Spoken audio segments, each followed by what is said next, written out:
Welcome to my channel, Most Worth Coins WC, your ultimate destination for discovering the most valuable and rare coins in your collection. Today, we're diving deep into the history and hidden secrets of the US quarter dollar, so make sure you watch the video till the end. You might just have a treasure in your pocket. If you're new here, don't forget to like the video, subscribe to the channel, and hit that notification bell so you never miss a coin worth collecting. Let's get started. The 1965 United States quarter dollar marks a significant turning point in the history of American coinage, both in terms of its physical composition and its role within the broader context of U.S. economic policy during the mid-20th century. Officially known as the Washington Quarter, this coin underwent one of its most important transformations in 1965, when the U.S. Mint changed its composition from 90% silver and 10% copper to a clad composition made of copper and nickel. This change was not arbitrary. It came as a direct result of a growing national and global silver shortage that had begun to impact the U.S. Treasury and the production of circulating coins. Silver prices were rising steadily, and it had become more expensive for the mint to continue striking dimes, quarters, and half-dollars in their traditional silver alloy. This economic pressure, coupled with hoarding by the public, led to legislative action and ultimately the passage of the Coinage Act of 1965. Before this legislation, quarters were valued not only for their face value, but also for their silver content, which made them an attractive target for hoarders and speculators. In fact, during the early 1960s, the U.S. Treasury found it increasingly difficult to maintain an adequate supply of silver coins in circulation. People were pulling silver coins out of circulation faster than the mint could replace them. In response, President Lyndon B. Johnson signed the Coinage Act into law on July 23, 1965. The act authorized the mint to issue new clad coins, quarters, and dimes would henceforth be composed of an outer layer of 75% copper and 25% nickel bonded to a core of pure copper. This gave the coins a silvery appearance while eliminating the costly silver content, a decision that ultimately preserved the utility of small change in the American economy. The transition to clad coinage began immediately.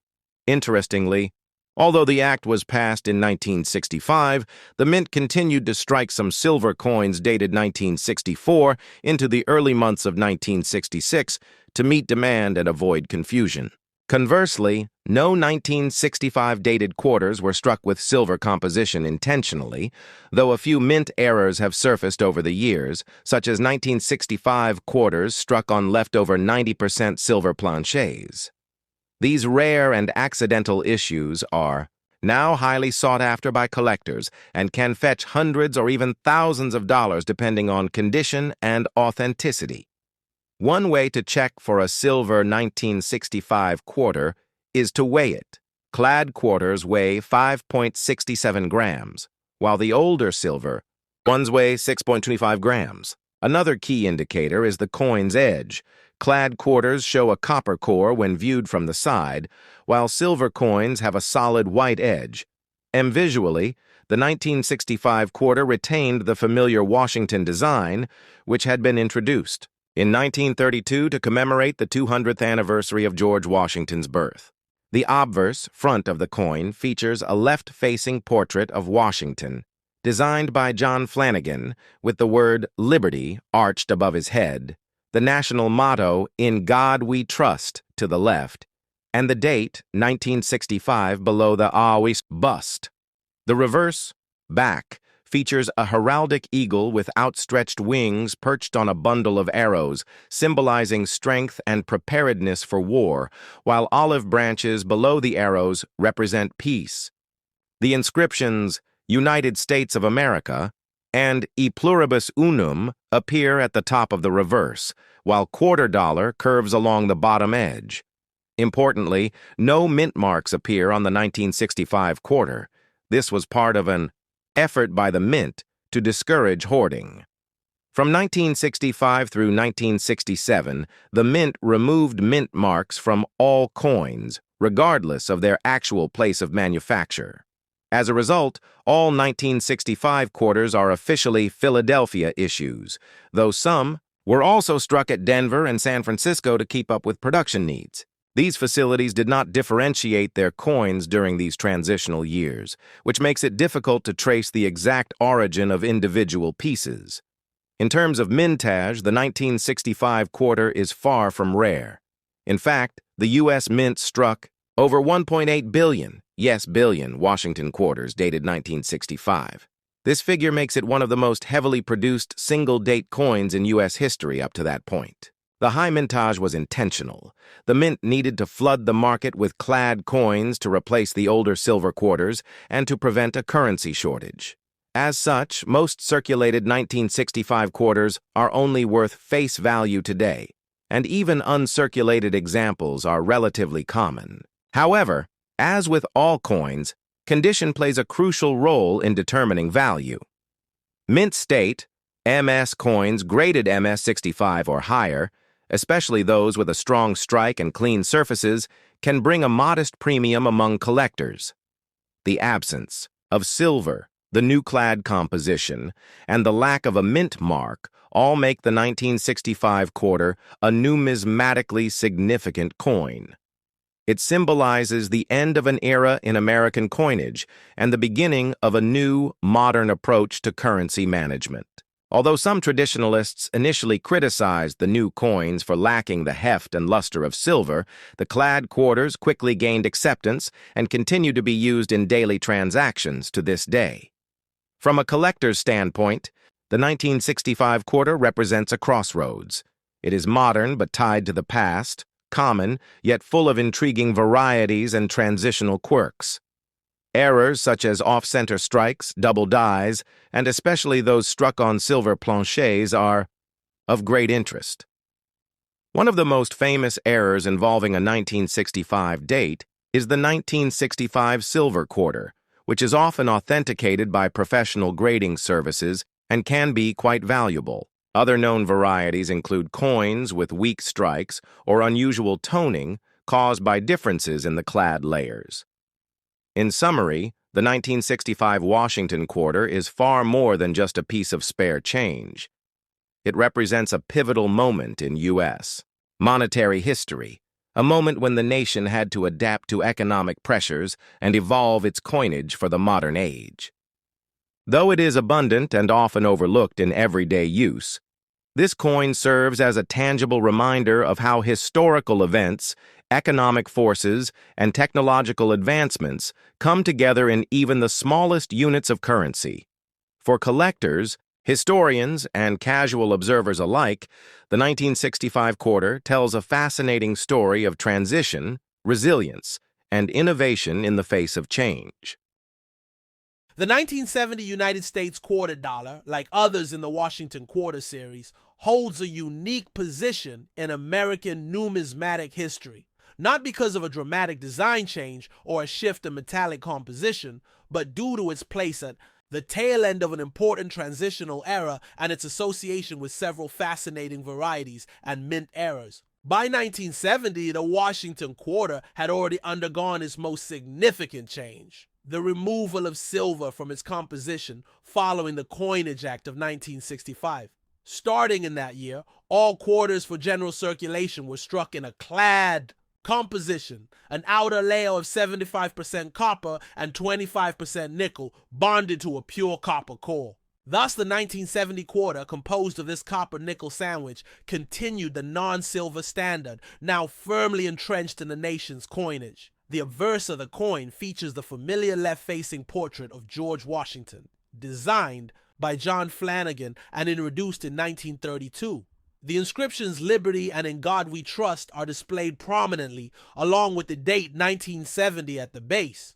The reverse continues to showcase the heraldic eagle, perched on a bundle of arrows and surrounded by olive branches, symbolizing America's strength and peaceful intentions.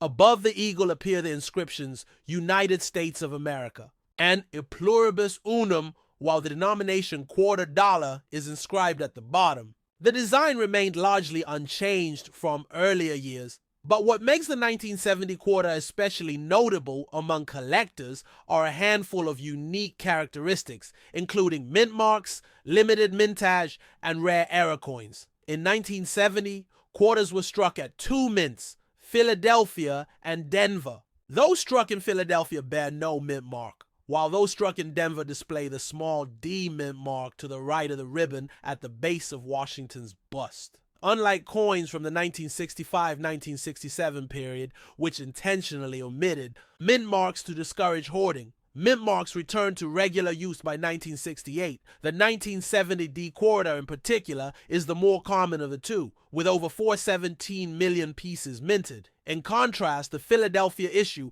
had a mintage of around 136 million. While neither figure is small by any means, the lower mintage of the Philadelphia quarter gives it slightly more appeal to collectors seeking mint state examples, particularly those with exceptional strike quality. Despite their general abundance, most 1970 quarters today show signs of wear, having circulated for decades. Uncirculated pieces, especially those graded MS-65 or higher, are more difficult to find and command a premium in the numismatic market. However, the real intrigue with the 1970 quarter arises from proof issues and rare mint errors, including one of the most famous modern era coins ever discovered, the 1970s Washington quarter, struck on a 1941 Canadian quarter. This legendary mint error was discovered in the numismatic community years after its release and quickly captured the imagination of collectors due to its extreme rarity and the extraordinary nature of the mistake. The coin was created when a leftover Canadian silver quarter planche from 1941 was mistakenly used during the production of 1970s proof quarters. This era coin, bearing both a US date and design struck over a foreign silver coin, features visible remnants of the original Canadian quarter, including parts of the date and inscriptions. One example of this era sold for over $35,000 at auction, and only a tiny number are believed to exist. It is considered one of the rarest and most valuable modern mint errors ever authenticated. The 1970s proof quarters were only made at the San Francisco Mint and were never released into circulation. Instead, they were included in specially packaged proof sets sold to collectors. These quarters are easily identified by their mirror-like fills and frosted devices, hallmarks of the proof minting process. Approximately 2.6 million 1970s proof sets were produced, making the standard proof coin relatively common today. However, finding one in pristine condition with deep cameo contrast or perfect surfaces can still be a challenge, and high-grade examples can command decent prices on the market. Additionally, the proof coin's S mint mark distinguishes it from the Philadelphia and Denver business strikes. While there is no known major double die or overdate for the 1970 quarter, collectors continue to search for die varieties such as minor double dies or repunched mint marks, particularly on Denver issues. The quality of the strikes can vary, with some coins showing weakness in the details of Washington's hair or the eagle's feathers. These strike differences often affect how coins are graded and valued by professional services like PCGS and NGC. In general, a coin graded MS66 or above, especially with full strike or full details designation, is considerably scarcer and valued. More highly, another area of interest to collectors is toning, the natural coloration that can occur on coins over time due to exposure to air and environmental factors. Some 1970 quarters, especially proof stored in original packaging,